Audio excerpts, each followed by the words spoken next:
I built a $44 AI robot that judges me. It lives on my desk, monitors my caffeine intake, reminds me about meetings, and has essentially turned into the world's tiniest, most aggressive micromanager. The only issue is... this is Robbie. A tiny robot built from cheap, off-the-shelf hardware. A robot I would actually want on my desk every day. Something intelligent, useful, slightly judgmental, and still cheap enough that failure remained emotionally manageable. So the target was simple. Make a desk robot that notices things, reacts to them, helps a little, and feels like more than a pile of parts. All for under $50. Most DIY desk robots just sit there, blink, and wait for you to do something. Which is fine, but I already have enough useless things in my life. Therefore, I forced Robbie to get a job. My biggest problem is that I have the attention span of a goldfish. Therefore, Robbie's first job is a Pomodoro focus timer. When I start a session, he logs in.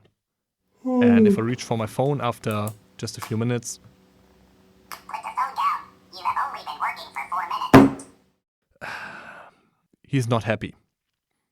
He also has access to my Google Calendar. Not because I trust him with that, but because I miss notifications constantly. You are currently 2 minutes late for your meeting. Oh, damn it. But the feature that I really like is the task helper. I can throw a chaotic, half-formed thought at him, and his LLM turns it into something useful. Draft an email, summarize a note, or turn a vague idea into an actual to-do list. It's highly efficient, which almost makes up for the fact that he still has the physical coordination of a shopping cart with a stuck wheel. So, how do you get this level of behavior for under $50? The hardware itself is actually simple, almost elegant if you describe it from far enough away. A Raspberry Pi 02W as the brain, a camera so Robbie can see, an LCD as the face, a speaker and a mic for communication, a battery to keep it mobile, and 2 small motors so it can roam around freely.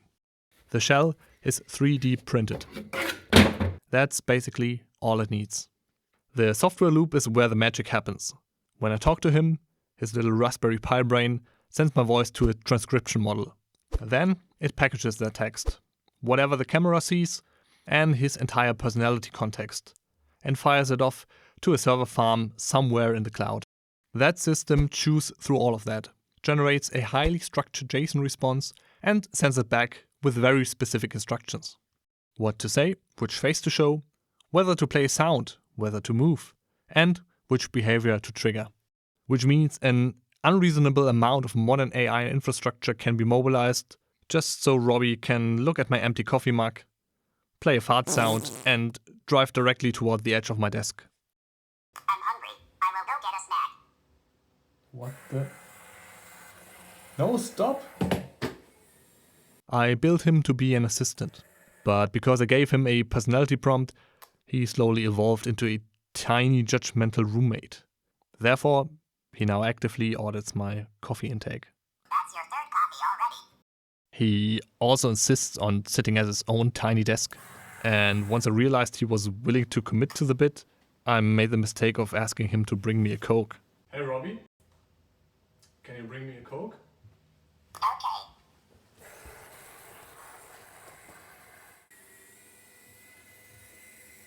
And occasionally, like a deeply over-engineered cat, no, Robbie, no. He just pushes things off my desk. At that point, he stops feeling like one feature, he starts feeling like a management problem. But Robbie didn't start out like this. The first version was much uglier.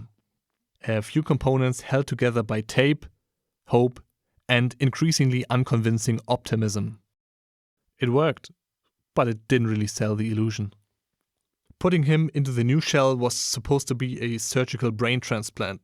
In reality, it was just me swearing at a soldering iron at 2 a.m, trying to cram a terrifying amount of wiring into a plastic box that was a bit too small.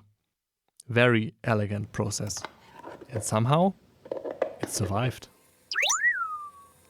However, one problem is still very much not solved. That is the price you pay for using simple DC motors without encoders. Robbie has PhD level confidence, a convincing personality, and still cannot reliably drive in a straight line. Let alone know when it's driving directly toward a cliff. No, stop! Or a wall. The issue is simple. If you're only turning plain DC motors, you do not really know how far they actually spun. Which means you do not really know the robot's position or heading. A straightforward fix would be motors with encoders, like these N20 motors with encoders on the back. Then I could run a proper control loop, something like PID, and get much more precise movement. But for now, we just have to live with Robbie's clumsiness, with zero spatial awareness. But he is finally starting to feel alive. Therefore, I'm probably going to rip him completely apart again and install motor encoders so he can eventually drive in a straight line. And then he finally deserves to be open sourced. If you want to see me fix this, subscribe. See you next time.